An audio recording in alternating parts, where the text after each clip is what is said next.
তো দেখো যে এবার ওরা পড়াশোনা করছে আর তোমার দাদাভাই দাদাদের কাছে বসে আছে পড়াচ্ছি। আর এবারে কটা লাইট দিয়েছে দেখো, তিনখানা লাইট দিয়েছে। প্রধান দেহটি হলো নিম্নতর প্রকৃতির।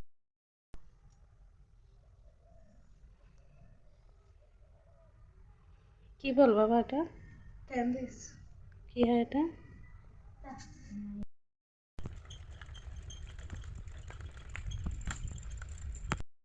আমি ওইদিকে বাপিরা আছে আর আমি এরকম সাইকেলে রেখে দিয়েছি ভাতটা। এবার আমি চলে যাচ্ছি। তো দেখো বন্ধুরা, রাতে রুটি করছি আর এইখানটা একদমই আলো পায় না, অন্ধকার দেখতে পাচ্ছি, এই জন্য তরকারি হচ্ছে। আর এদিকে আমি দেখো আটা মেখে লুচি করে নিয়েছি, রুটি করব। আর এদিকটা মানে এতটাই অন্ধকার, মানে কি বলবো, আর লাইটে না সেরকম জল নেই বুঝলে। তো এইখানে চলো, ওই জন্য আমি বেলাবেলি রুটি করে নিই। তো আজকে রুটি করতে অনেকটাই সন্ধে হয়ে গেছে। আর ওইদিকে তোমার দাদাভাই ছেলে মেয়েদের পড়াচ্ছে। তো চলো। হ্যালো বন্ধুরা, গুড মর্নিং। তোমরা কেমন আছো? আমি তো খুব ভালো আছি। আর এইগুলো দেখে নিশ্চয়ই বুঝতে পারছো যে এইগুলো কী শাক। তো এইগুলো হচ্ছে বেতো শাক। তো তোমার দাদাভাই আমাদের নিজেদের জমি থেকে বেতো শাকগুলো তুলে এনেছে, কারণ বেতো শাকগুলো খেতে খুব ভালো লাগে। আর দেখো অনেকটাই তুলে এনেছে, প্রায় দেখতে পাচ্ছ 3 আঁটি তুলে এনে আবার বেঁধেছে, আবার সঙ্গে দেখো ধনেপাতা। তো এই শাকগুলো আজকে রান্না করব। তো একদম টাটকা মাঠ থেকে তুলে আনা। তো চলো আগে ভাত বসিয়ে দিই আমি। তো দেখো এই যে ভাত বসিয়ে দিয়েছি আর দুটো মোটা কাঠ দেখো উনুনে দিয়েছি, এই দুটোতেই আমার রান্না হয়ে যাবে। আর এদিকে কাঠ বারবার দিতে হলে না খুব ঝামেলা হয়, তাই একেবারে আমি দেখো দুটো কাঠ দিয়ে দিয়েছি। আর এখানে যে তোমার দাদাভাই শাকগুলো এনেছিলো সেগুলো আমি কুটে নিচ্ছি, যাতে আমাকে বারবার উনুনে জালটা না দিতে হয়, তাই দুটো মোটা কাঠ পুড়ে দিয়েছিলাম। আর এদিকে দেখো আমার শাক কোটা হয়ে গেছে, আর দেখো কতটা শাক থেকে। তো দেখো আমি কেটে বেশ পরিষ্কার করে নিয়েছি। তারপর মেয়েকে মাংসের দোকানে পাঠিয়েছি। দাদাভাইকে খুব বায়না করছিল বাপিয়া যে মাংস খাবে রবিবার, আর মাংস না হলে বেশ ভালো লাগে না। তো দেখো মেয়েকেই পাঠিয়েছি মাংসর দোকানে। তো এরকম মাংস নিতে এসেছে। তো মাংস নেওয়া হলে বাড়ি যাবে। তো চলো আমি তোমাদের দেখাচ্ছি। এই যে মাংস নেওয়া হয়ে গেছে, এটাকে আমি বেশ ভালো করে ধুয়ে নেব।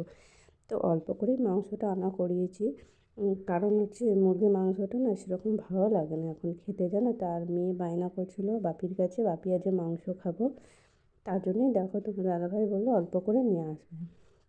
তো অল্প করে এনেছি। আর মেয়েকে বলো তো, মেয়েকে পড়াশোনার সাথে সাথে এই সংসারে ধরো এই কোনো কিছু হয়তো আনতে বললাম দোকান থেকে, বা তোমার দাদাভাই মাঠে গেল ভাত দিতে যেতে বলি, বা টুকিটাকি কাজগুলো ওকে করাই শেখাই আর কি, যে শুধু পড়াশোনায় শেখে তা নয়, একটু একটা আমার কাজও করে দেয়। তো দেখো আমি মাংসগুলো বেশ ভালো করে ধুয়ে নিচ্ছি। আর আমার একটু বেশ ভালো করে না ধুলে না বেশ পছন্দ হয় না। তো দেখো মেয়েকে ভাত দিয়েছিলাম, মেয়ে একদম ভাত খেতে চাইছে না, আমাকে এক্ষুনি মাংসটা রান্না করে দাও। তো আমি বললাম একটু সময় লাগবে, তো ভাত খেতে চাইলো না। তো আমরা আগে বাপিকে ভাত দিয়ে তারপরে আমি রান্নাটা করব। দেখো বন্ধুরা, আমি চলে যাচ্ছি মাঠে ভাত দিতেই। আমি প্রত্যেকদিন যাই না, আমার ভাই যায়। তো আজকে আমার ভাই বাড়ি নেই, মাঠে পড়তে গেছে, তাই আমি বাপিকে মাঠে ভাত দিতে যাচ্ছি। চলো দেখো আমরা মাঠে ঢুকে গেছি। এই দেখো এখান থেকে মাঠ শুরু হচ্ছে। চলো এবার আরও যেতে হবে অনেকটা।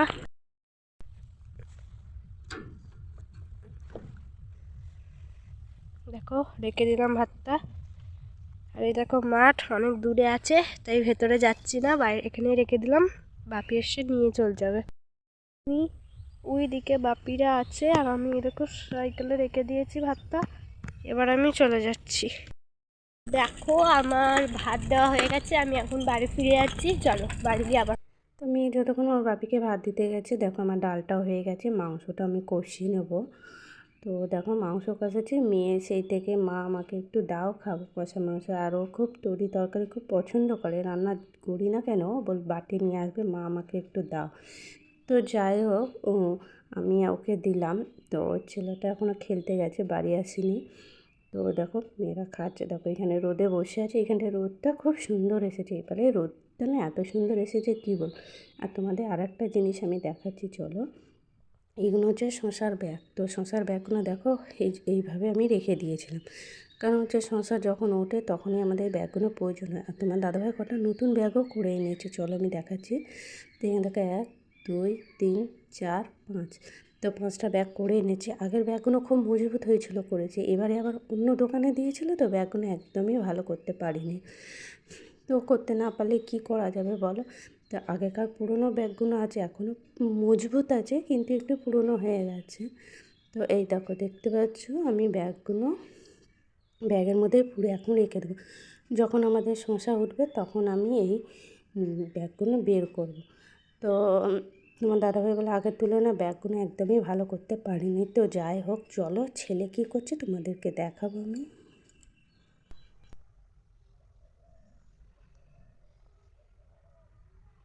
কি বল বাবা, এটা কি হয় এটা?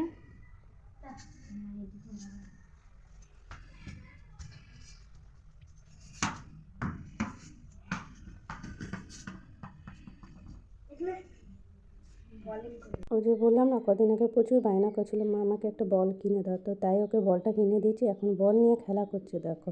স্নান টান করে দিয়েছি, আর ওই দেখো বডি অয়েলটা ওখানেই রেখে দিয়েছি। আর এখানে মাদুর পাতা আছে, কারণ এখানে মেয়ে বসেছিল। আর চলো আর একটা জিনিস দেখাচ্ছি, যে ঘরে ফ্যান চালিয়েছি শীতকালে, অবশ্যই কেন চালিয়েছি চলো তোমাদের দেখাচ্ছি। দেখলে আশ্চর্য হয়ে যাবে, কারণ আছে ঘরটা আমি মুছেছি। এইমাত্র ছেলে মেয়েকে স্নান করালাম, তো এসে খাটে উঠে পড়বে, আর ঘরটা না শুকালে না বেশ পায়ে ছোপ, মানে ছোপটা পড়ে যায়। তাই আমি একটু ফ্যানটা চালিয়ে দিলাম, যাতে আমার ঘরটা বেশ ভালোভাবে শুকিয়ে যায়। শুকিয়ে গেলে উঠলে না কোনো সমস্যা হয় না। তো চলো কী কী রান্না করেছি আজকে দেখাচ্ছি। দেখো কষা মাংস করেছি আজকে। আর তোমার দাদাভাই যে মাঠ থেকে শাক এনেছিলো না, শাকগুলো ভেজেছি। আর পাতলা করে মুসুর ডাল করেছি। আর একটা জিনিস তোমাদের সঙ্গে শেয়ার করবো, চলো আমার ছেলে কী এনেছে। তো এগুলো কী বলো তো, দেখে খুব আশ্চর্য লাগছে তাই না, জিনিসগুলো কী গুলির মতন লাগছে অনেকটা। তো আমার ছেলেকে বললাম এগুলো কী, তো বললো মা এগুলো চকলেট। তো মুখে পুরে নিল বলার সাথে সাথে। আমি বললাম বের কর বের কর। তো যাই হোক বের করে বলছি মা এটা চকলেট এরকম টাইপের। তো আমি তো আগে দেখিনি এরকম চকলেট। তো যাই হোক 5টা এনেছে। তো আমাকে বললো মা তুমি একটা খাও, তো মেয়েকে দিলাম, দিয়ে খাওয়ার পর কীরকম লাগে ভেতরটা আর কি। চলো দেখাচ্ছি, দেখো এই যে ভেতরটা চকলেট। তো যে কালারে আছে সেরকমই আর কি কালারটা আছে, সেই কালারেই ফ্লেভার আর কি। এটা হচ্ছে কমলা লেবুর মতন খেতে আর কি, মানে কালারটা তো ওই রকমই।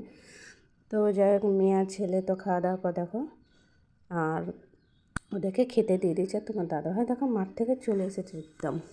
আর ছেলে বায়না করছে বাপি আমাকে মোবাইল দাও, মোবাইল দেখবে আর কি।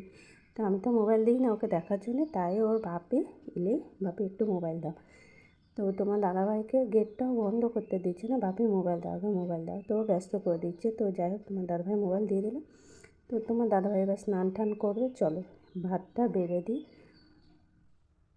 দেখো আমার চিকেন কষা, ডাল, শাক ভাজা, আজ বেশি কিছু করতে পারিনি। তারপর খাওয়া দাওয়ার পর একটু মাঠে যাব। তো দেখো এই যে মাঠে চলে এসেছি, আর এটা দেখে বুঝতে পারছো যে এটা কী। তো নতুন করে আর তোমাদের বলা দরকারও নেই আমার। তো চলো এবার বাড়ি ফিরবো।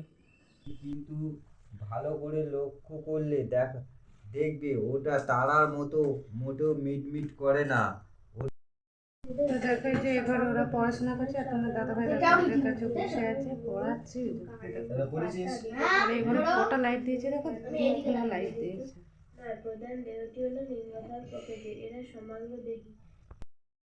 আচ্ছা, সূর্য দিয়েছে। অস্তর পর আর এই যে পশ্চিম পড়াশোনা আকাশে করছে ওরা সব সবাই। থেকে উজ্জ্বল একটা জ্যোতিষ্ক দেখা যায়, তাই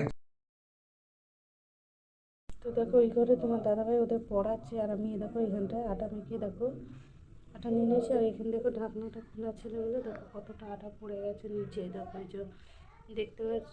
তো এগুলো আর তোলা যাবে না এখন যেহেতু। আর এই যে আটা দেখো সেখানটা আমি ছেলে রেখেছিলাম। তো আটাগুলো বেশ ভালোই হলো, সুবিধা হলো। আর এই দেখো তো কী তরকারি হচ্ছে বলতে আলুর তরকারি হচ্ছে। খাওয়াতে দেখো ন্যাপ দেওয়া হয়েছে। তো রুটি করবো, আর এদিকে তরকারি আমার প্রায় হয়ে এসেছে, দেখো ফুটে গেছে। আর এই যে কাটে হচ্ছে। তো দেখো এখানে তো আমার তরকারি হচ্ছে, আর ওদিকে তাওয়াতে আমি পুরো ন্যাপ দিয়ে দিয়েছি। আর চলো আমি দেখাচ্ছি। তো দেখো বন্ধুরা রাতে রুটি করছি, আর এইখানটা একদমই আলো পায় না, অন্ধকার, দেখতে পাচ্ছি। এই জন্য তরকারি হচ্ছে। আর এদিকে আমি দেখো আটা মেখে লুচি করে নিয়েছি, রুটি করব। আর এদিকটা মানে এতটাই অন্ধকার, মানে কি বলবো, আর লাইটে না সেরকম জল নেই করবো না। তো এইখানে চলো, ওই জন্য আমি বেলাবেলি রুটি করে নিই। তো আজকে রুটি করতে অনেকটাই সন্ধে হয়ে গেছে। আর ওইদিকে তোমার দাদাভাই ছেলে মেয়েদের পড়াচ্ছে। তো আর এই যে তাওয়া বসে, তাওয়াটা দেখো পরোটা করে করে এইভাবে পুড়ে গেছে, দেখেছো? এটাকে একদিন ভাবছি না, এত পরিমাণ একে মানে মাজবো, পুরো একদম সাদা করে দেবো, মানে সিলভারটা পুরো সাদা যাতে হয়ে যায়। তো দেখো আমার তাওয়াটা দেখে প্লিজ কেউ বাজে কমেন্ট করো না। আর এটা আমার তরকারি, টেনটা না। আর এই দেখো, তো রাতে দেখো অনেকগুলোই রুটি করতে হবে। তো এখনও পর্যন্ত এই যে একটা রুটি করেছে, আর তাওয়াটাকে দেখে তোমাদের একটু খারাপ লাগছে, তাই না? তো আমারও খারাপ লাগছে প্রচণ্ড। আর অনেকগুলোই রুটি করতে হবে, দেখতে পাচ্ছ।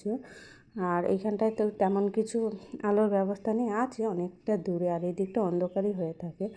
তো দেখো আমার রুটি, আমি এই সবে রুটিটা আরম্ভ করলাম করার জন্য। আর তোমার দাদাভাই তো ও ঘরে পড়াচ্ছে। তো ও ঘর থেকে একবার ঘুরে এলাম। আর তোমার দাদাভাই দেখো আবার এলো আমার কাছে, বললো তো আমি একটা বেলে দেখাচ্ছি। তো দেখো তোমার দাদাভাই রুটি বেলেছে, কিরকম রুটিটা ফুলে উঠেছে, ফুলকো ফুলকো রুটি বলতে পারো। তো আমার পুরো রুটি রেডি হয়ে গেছে, দেখতে পাচ্ছ এই যে। আর তরকারিও হয়ে গেছে। তো এরপর ভাবছি যে রুটিগুলো চলো আমি হটপটে চাপা দিয়ে দিলে অনেকটাই গরম আর নরম থাকবে। তো চলো আমি ঘরের ভেতরে যাবো। রান্না ফান্না করেছে, একদম লেপের মধ্যে ঢুকে পড়েছে, প্রচুর পরিমাণে ঠান্ডা লাগছে বাইরে। তো এই দেখো একদম মানে শুয়ে পড়েছি। তো এখন সবে বাজে 7টা, বুঝতে পারছো? তো কত তাড়াতাড়ি রুটিটা করলাম, যেহেতু এখনও পর্যন্ত এখানে মানে লাইটটা তোমার দাদাভাই এখনও ঠিক করেনি। আগেকার লাইটটা ছিল তো, তাই মানে খুব অসুবিধা হচ্ছিলো রুটি করতে। তো একটু বেলাবেলি করে নিলে ভালো হয়, কারণ হচ্ছে বেলাবেলি করলে না রুটিগুলো খাওয়া যাবে না। তাও আমি হটপটে রেখেছি। তো আজকে বললাম যে সকাল সকাল খেয়ে নিতে, আর আমার প্রচুর এত পরিমাণে ঠান্ডা লাগছে যে একদমই শুয়ে পড়েছি। তো বন্ধুরা চলো, গুড নাইট বন্ধুরা, টাটা।